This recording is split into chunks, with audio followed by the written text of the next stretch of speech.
அதிகாலையில் என்னை தேடுகிறவன் கண்டறிவான்னு ஏசப்பா சொன்னாரு.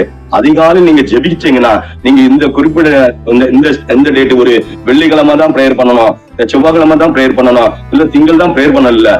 அனிதினம் உங்க குடும்பத்திற்காக, உங்க தொழிலுக்காக, உங்க வேலைக்காக, உங்க என்ன பிசினஸ் என்ன காரியமா இருந்தா சரி, உங்க பிள்ளைகள் படிப்பாக்காக, உங்க மனைவிக்காக, உங்க புருஷனுக்காக, உங்க அம்மா அப்பாய்க்காண்டி, யாருக்காண்டி, வியாதிக்காண்டியா, வேதனைக்காண்டியா, போராட்டத்திற்கா, பிசாசுக்கு போத்துறதுக்கா, நீங்க ஜெபிக்க ஜெபிக்க ஆண்டவர் சம்பந்த தட்ட தட்ட தட்ட தட்ட ஆண்டவர் உங்களுக்கு உதவி செய்து கொண்டே இருப்பாரு. அது இல்லாம யாரோ நமக்காண்டி தட்டுவான்னு சொன்னா, யாரு நம்ம வீட்டுக்குள்ள இருந்துகிட்டு யாரோ நமக்காண்டி காலிங் பெல் அடிப்பாங்கன்னு சொன்னா, நம்ம கை ஆண்டவர் கொடுத்திருக்காரு, கை தந்திருக்காரு.